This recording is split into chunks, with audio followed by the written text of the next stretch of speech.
Let me show you how I open these skeins of pearl cotton and how I cut them so they're a reasonable sewing length. If you were to find an end and just kind of pull it, you would get into a really tangled mess. So let's avoid that. The first thing I do is take off these two labels. Just slide them off. And I slide the other one off, and you probably know by now that this will show you the thickness of the thread, this number, and this number down here is the code for the color. And some people like to keep these along with a little snippet just to track it. Feel free to do that. So here's the skein.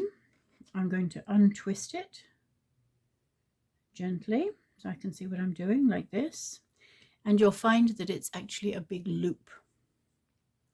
So once I untwist it like this, I can figure out how to find the middle of it. Usually it's tied at one, well, it's always tied at one end. So I can separate that out. And then this is one big loop. And this is just about the right length for a sewing length. I find at least it's expedient. So I could spend time untying this. If you have a lot to do, I don't actually bother about untying it. I just kind of pull that tight at the end. And then I cut just a little tiny bit off like that. There we go. And there you have multiple lengths that are all a good sewing length. And you can organize them by hooking them onto that brass ring that I've showed you. Or you can do what you choose with them, actually. Let me show you that again. So I have the skein here with the labels off. I open it out carefully. Well, it doesn't have to be too careful at this stage because it's not going to tangle because it has been tied at one end. I find the knot at one end, and at this point I usually do open it out into a big loop like this. It's kind of a big loop. And now I hold it by the knot. And I could, figure out that I just need to undo the knot. But actually, I've always had big classes and I like to use my time wisely. So I'm just going to cut it at the end here, straight across. I only lose a tiny bit of thread that way.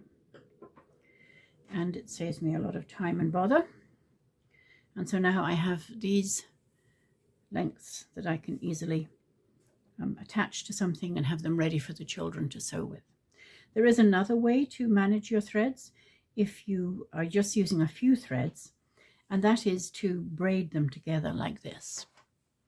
So if I'm just using a couple of different colors, I will braid them together, and then to pull one out, you just hold it firmly but not tightly, so gently here, and you just pull one piece of thread and you will pull it up, and it looks like this is getting tangled, but actually because it's been braided, this thread is just going to pull right through all the way like that.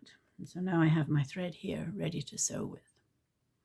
This doesn't work if you're using the 6-strand floss. It does work if you're using pearl cotton. So enjoy this.